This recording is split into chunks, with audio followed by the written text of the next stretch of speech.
Welcome. This is Mark, and I am having tea with Jacob.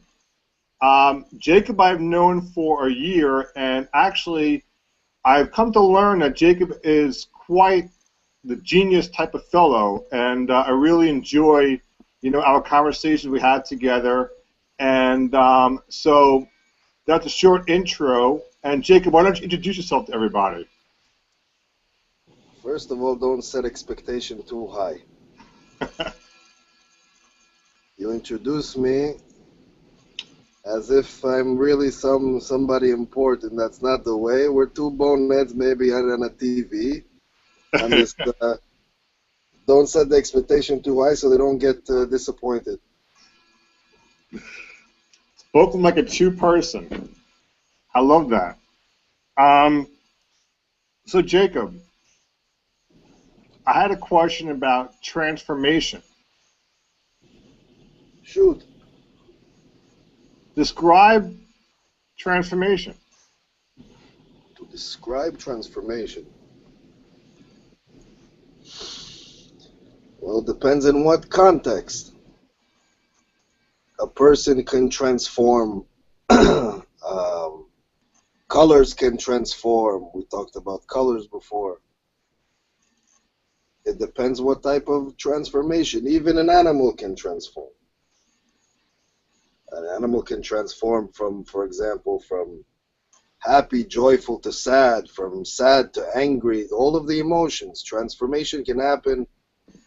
Transformation is something that brings a being from one state to another state. That's how one in transformation in that context. And how about manifestation? So transformation and manifestation. How about these two interesting subjects? A person can transform in order to manifest himself in a certain way. So, for example, if I was stepping into a boxing ring, I could transform to be aggressive in order to manifest myself like I'm aggressive so the other person would fear me and lose, for example. This is how I would relate manifestation. Also, you can manifestation the opposite way. Person can transform himself from being aggressive to happy. You can transformation manifest. However you want to appear outside, you manifest yourself. So Jacob, I asked you to pick any color, and you picked the color white, and I kind of like your, explanation about that. Can you talk about that some more?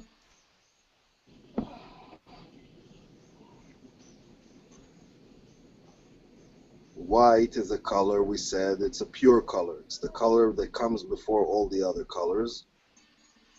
In order to get to black, you have to mix all the colors. For white to stay white, pure white, you cannot even have a drop of any other color. If you put a drop of red, it will become pink, the whole white. So it's a pure color. That's where we left off, no? Yes. Yeah. At least the memory is working. So, how about light? The light. The light.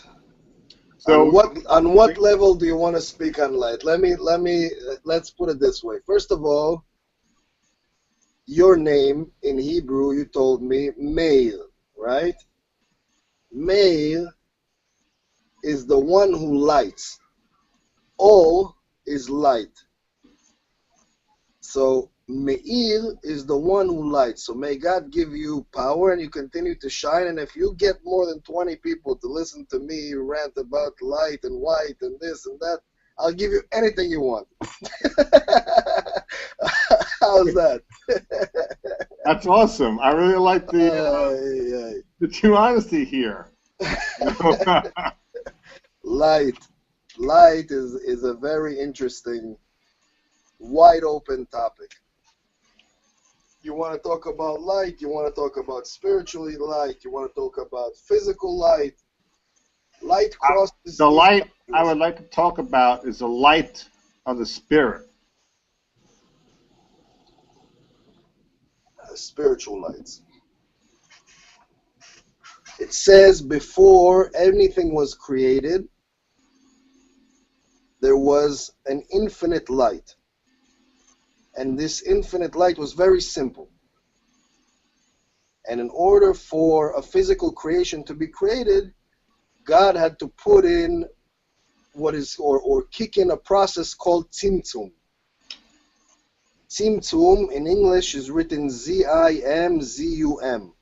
Tzimtzum, from the Shoresh, from the root of the word letzamtzem, like we tzam, we fast on Yom Kippur, we contract is what it is equivalent to in English. So God contracted himself and went from this infinite to something very simpler and created a dot. This dot, this beginning of creation, is what in his name, Yud Hey Vav K, we don't say the word, but it's translated in English, YVHA, Jehovah. People say Jehovah in English, but that's not how you say the name of God. But the name of God begins with a Yud.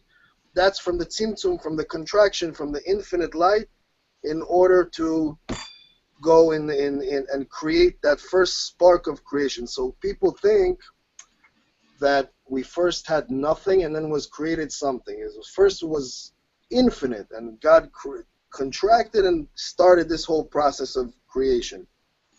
Is that understood? We went from a light, spiritual light, into the process of Tzimtzum. So now we're talking about the spiritual light, transformation, and one thing that I really liked was we talked about gratitude. So the context is transformation, spiritual light aligned with gratitude. And that's something I know that you really have a lot to say about. So what, you want me to repeat our conversation that we had in Sunrise Pita, the shawarma conversation? Yes, sir. Okay, so call it the shawarma, why do you have to make it so big? Call it the shawarma conversation. Mark. I think that really will be very helpful to a lot of people. Why? Because I think what you said really is very helpful and useful.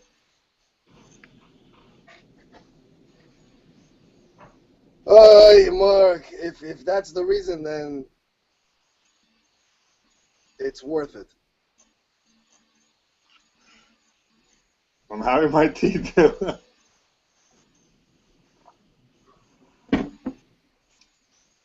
First of all, I didn't invent any of it. This is only stuff that I'm repeating that greater people than me talked. This is nothing that... You ask the right questions, you get good answers. This I give to you. This is the credit. Getting viewers is a different story. You have to grab attention. Not everybody wants to listen. Gratitude, a person looks for gratitude in different places, we said. We said a person looks for gratitude in his job. We said a person looks for gratitude at home when he comes home. This is the person looks for gratitude in his life in general. And then we try to see where in the job do you get gratitude? Right? This is the question we asked. We said in gratitude you get when people say thank you for the good job, people give you bonus, people give you salary, give you money. This is the gratitude in the work. The gold. The gold and the smiles. But when that's done, when you reach those limits, when it becomes a job just because it's a job, like for the majority of people, they try to make it a survival thing, an ongoing monotonous thing, they start to look for gratitude elsewhere. You come home, you look for that gratitude. So where did we say is the gratitude? The most gratitude is when you give, not when you take. We said the job, you're taking. You need to give something back. So in Judaism, we said tzedakah would be the gratitude. What is tzedakah? We said it's translated to charity, but it's not exactly charity. Tzedakah is an obligation. It's much more than a philanthropy act of donating. It is that too. It's that too, not to belittle. A person should look to be charitable, but that's not where its origin is. We said God makes a contract with the person. He says, I'll give you 90%. You give me 10. You're not going to take anything with you anyway. You die and finished. The loan that you got in this world is over. It's done. So during this time, a person has to give 10%. And we said people who contemplate this, they'll say, is it 10% of the gross? Is it 10% of the net? Is it this? That's not, they're looking at the minute, at the details. That's not the idea. The idea is that you're grateful and you have gratitude to something bigger than you that is providing constantly throughout this mission called life for 80 years, 100 years, 120 years if a person can get. And in order to get there, you have to continuously give, no matter at what level and position you are, you have to give back something from what you take.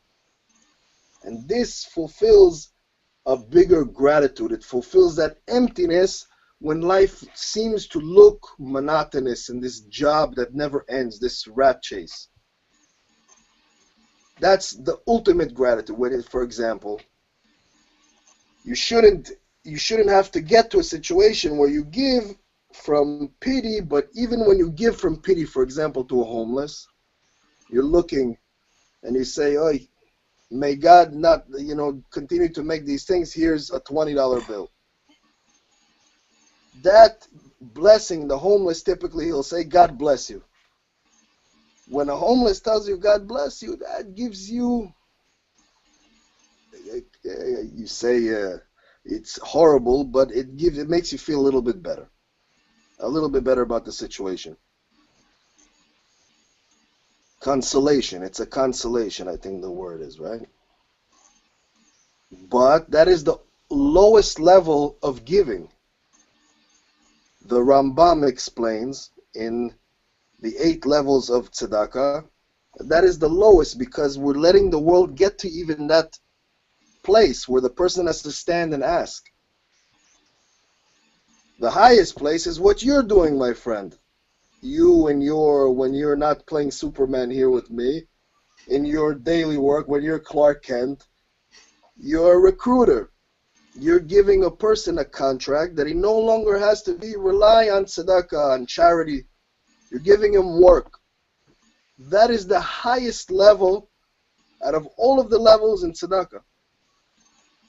Beneath that, just to give you an idea, we talked about the lowest, the very lowest. That's up top. Beneath that is giving anonymously. Giving to somebody without him knowing it's you anonymously, and you're choosing only somebody to deliver who you know will keep the anonymity, like a rabbi, for example. That's beneath what you're doing on a daily basis. So me'ir, light, all, the highest all of tzedakah. We came back full circle, eh? God bless me. I hope I can live up to that. I'm flattered over here. You are. What do you mean? This is what you're living, what you're doing when you're living. So we're talking about regenerative value. What is regenerative value in your eyes? Regenerative value. I don't think I've ever heard those two words put together. But if you could put those two words together, what would you think? What would it mean to you? Because You giving something back to regenerate, to continue, to make it continue to go on. Otherwise, it can't survive. That's the value. That's the value of that's continuing the cycle. The circle needs to be pushed a little bit, and that's the regenerative. How did you say it? regenerative value. You're regenerating, and you're from a generous point of view, and you're creating value in the regeneration. You're continuously creating. Yes, is this more or less? So how does gratitude come into play in regenerative value in the way that you apply it? Because when you do good, it gives you gratitude. When you do bad, it gives you guilt. This is how he created the world. When a person does good, it gives him gratitude. So creating tzedakah, creating a regenerative value through light, through good, through tzedakah and mitzvah, that makes the light. That continues. That's what gives the person gratitude, right? Yeah. What is divine energy? Divine energy. An energy that is beyond human understanding and explanation. Is that an external experience? Is that an external experience? Define for me external for you. I think we lost Jacob. He'll be back on, but Jacob has a very great. Oh, here he is, Jacob. You said external, and God You said we popped should off, so that's stop. external. You were external, cut off. That was the living question. You demonstrated external. The angels come and they cut the Wi-Fi. They have the scissors to the Wi-Fi. Perfect timing. So you were external. So how did it feel to be external? Mr. Burger, Yes. Wow, we're coming with some really good stuff over here, Jacob. what are you gonna do with all this stuff? We're coming with some really good. What does dark cloud mean? You know what I want to know? I want to know where you're taking me in the end. You want to get to the end, don't you? Uh, So you like to think with the end in mind, right? You're a forward thinker? we mimic the creator. The creator started everything with the end in mind. It's written, Sof Maaseh Machshavat Chila. The end of my doing is related to the beginning. In other words, the effect is already created in the cause. So what was the ultimate purpose? The one day of rest. In the beginning, when he created the world and he created the light and the tzimtzum and everything that we explained before, he already was in his mind to rest that one day. Sof Maaseh b'machshavat Chila. So when I ask you, where are you taking me? This is built-in features that we have that makes me curious. What are the leading questions? Where is Mark Berger's puzzle unraveling? What is it? What's the end game here? No? Well, actually, the question, Jacob, is clarity. Clarity. Clarity. That's where we're headed.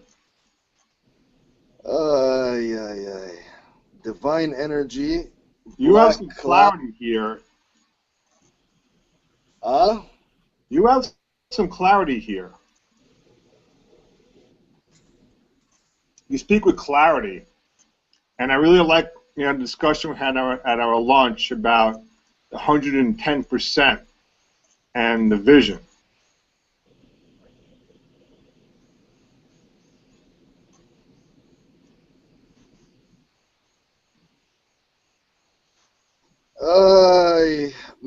Meir Burger.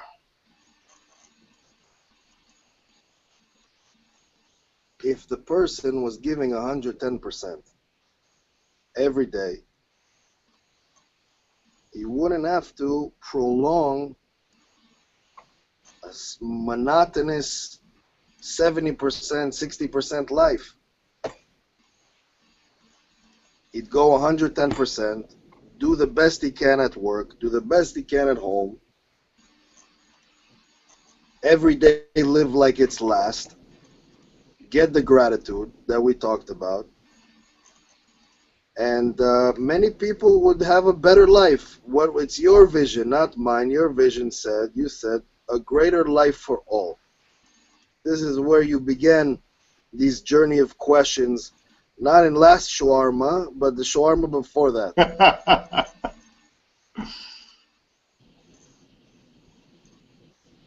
There's no shortage of knowledge.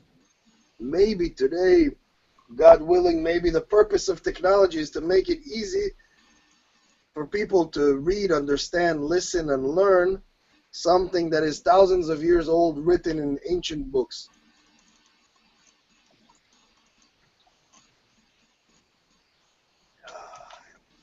But you, my friend, are going different directions. You're going divine energy. Where you're this, you're the one who wants to jump far. I can see by the questions, you're not going step by step. You're going like in an elevator from floor to floor to floor already.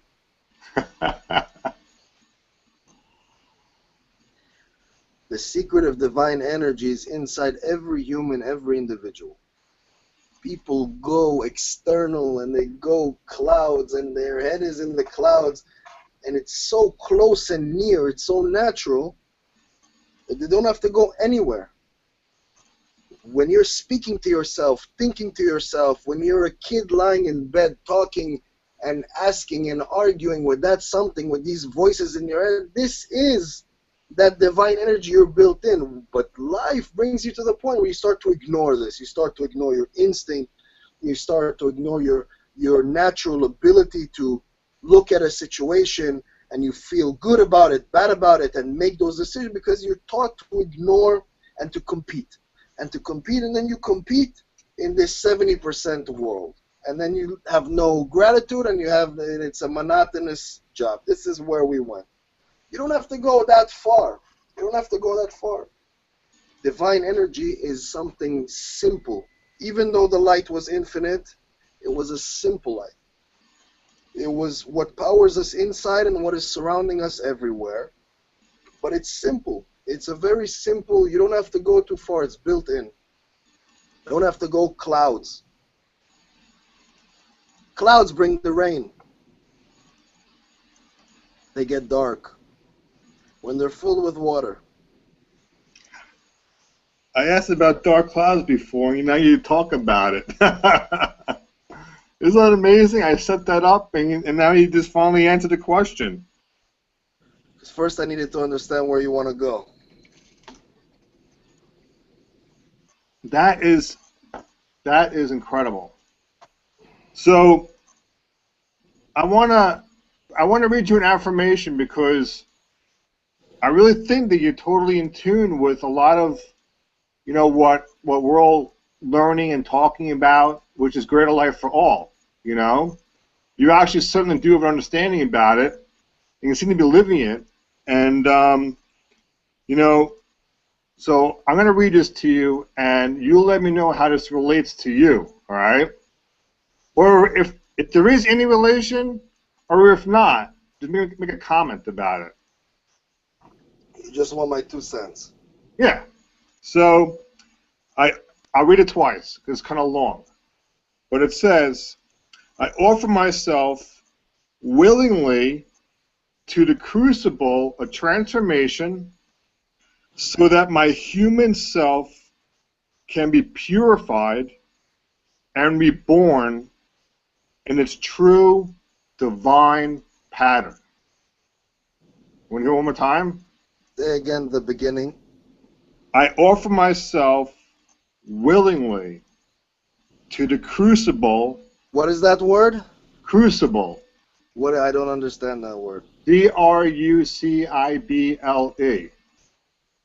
I don't know this word. What does it mean? Well, let me get a proper definition for you, my friend. When I don't know, I say I don't know. I cannot give you a straight answer, my friend. I will give you a definition according to my old phone over here, and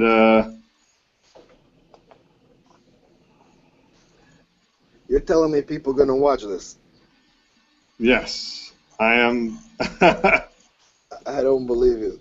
Very humble. Say that much. You're a very humble person, you know. Oh, stop.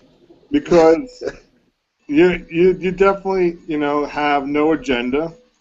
So CRUCI. So a proper definition for you, Jacob, would be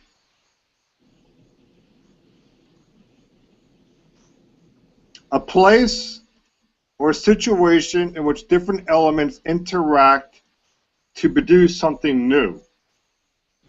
Interesting. The crucible.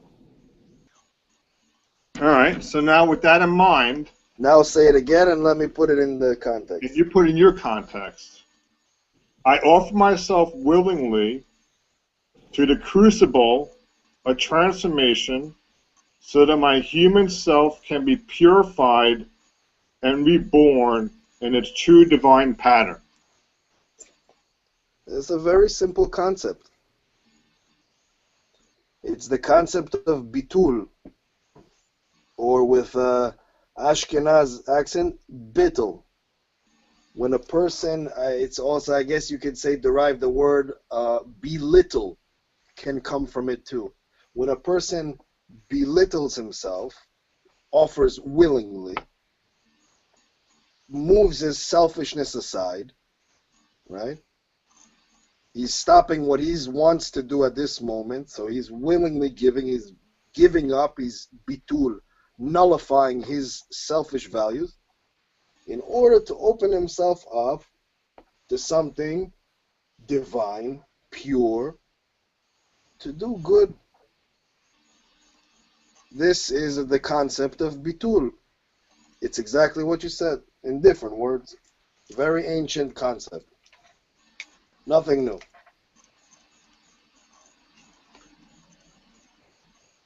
Say it again. This is deep. I like this. I offer myself willingly to the crucible. That's a big word here now, you know. A transformation so that my human self can be purified and reborn in its true divine pattern. And this has a lot of, context to it. So the word the crucible, we said, read the definition again and watch how it all comes together. So I'll go right here. It says a place or situation in which different elements interact to produce something new. So basically it's saying that the second part, when one individual nullifies himself and many nullify themselves, they are offering themselves willingly to come together for something higher than them. The divine, we said, we define as something higher than the individual, higher than human understanding. He's willingly opening himself up, nullifying himself to come together to make something better, bigger, newer, nicer, greater world for all. Yes? Yes. Jacob, you definitely are in tune with the times. And these are greater life for all times. So we're having a lot of, we're having, I actually really enjoyed, we're enjoying our tea and everything. And our shawarma lunches are definitely, actually, I told Jack about this show, so I'll see if he's listening. And, but people do want to hear you. The whole thing is, like we're unscripted over here. Remember we talked about the script? You like Howard Stern. We're unscripted. There's no other side over here. It's just, having, a real true talk. And also, just let you know that right now, somebody's listening. Could be while we're doing this right now, but also could be when it's recorded. Because this is being recorded. So someone could be listening to you right now, to us, and it could be now, or it could be later, it could be next week, next year, but it could be anybody. Maybe someone that you might have told somebody, hey, I'm on this thing or whatever, and go and figure. But right now they're listening. What advice would you have to like this person that's listening, anybody that's listening? What advice would you give this person? We talked about a lot of really important, great stuff, and he summed it all up in the end. And I really like when you give me your talks because they definitely have a lot of density to it. You speak like, really dense, true stuff. So what advice you give to somebody right now? It doesn't matter who they are, what situation they're in, anybody. You make it sound grandiose so that the person that you're talking to can really, I guess, forget the fact that today could be 5 views, 10 views, 20 views, and maybe 100 years in the future, it'll be millions. It's hard for me to envision that so many people would want to listen to a conversation like this in the future, but who knows? You're saying maybe there's a chance like the lotto, the lightning, who knows, huh? And what advice I would give to that person who put aside his family and put aside everything he's doing to come listen to two guys like us. I talk about these concepts, huh?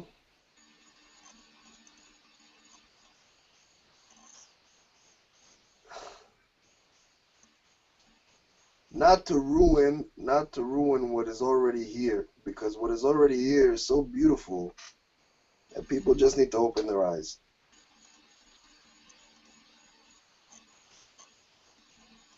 Why run into a direction to chase green pieces of paper, to commit to a life that you feel for many, many years you're never gonna make it? You speak to people, they're so depressed about everything. Don't continue that. Stop it. Tell them how beautiful it is, how good it is, and watch all of that depression go away from this world, all of this rat chase go away, the gratitude come in, teach them to give back, teach them light, teach them concepts that do good, and turn on that built-in divine energy that exists within every individual. We learn a lesson from an example that's written in the Torah. When the great Kohen, or the high priest of the Holy Temple, would come to light a light of the menorah, right? The 8 candles in Hanukkah, but in the menorah, the 6 candles. He would just have to come, and there was already, the oil was prepared, everything was magically ready for him just to come to light. Whatever yesterday burnt out is all cleaned up, new oil was renewed, and he just came. It was a magical menorah that we don't have today, this technology, this science, this whatever you want to call it. He just had to come close, it would already light up. This example is in every person. Every person has this divine energy, this simple light within that another person just has to say one good word, oh, the person lights up. You can see this with viral effects. When something is good and goes viral, that one spark of light can light up millions. This is viral. Viral has a negative connotation and a positive connotation. Viral, like virus. Bad also spreads like this. So stop the bad, stop the depression, turn it around, flip it around, and bring good. That's the message I would give to anybody watching this video. If I had one little piece of advice, think before you speak, and everything that you speak, make sure it's on the good side. And everything will be okay. Wow. Wow, I'm moved over here. I'm so deeply, first of all, Jacob, I'm so honored to for you being on the show, you know? I mean, here you are, and I'll just have to say that your message is definitely something that a lot of people are going to hear. And I really think it was awesome. I mean, it was just pure awesome. I mean, you speak greater life for all and like everything. And it's pretty amazing how, you know, it's just a concept and how like it's becoming a lot of what you say, you know? And so I know you got a family and everything to go to. So, you know, we're going to say, you know, goodbye. You want to say goodbye to the world really quick? It's never goodbye in the internet. It's always continues. So for now, we talk later, huh? All right, Jacob. I'm going to sign off. This is Mark, and this was Tea with Jacob. And we look forward to seeing you soon.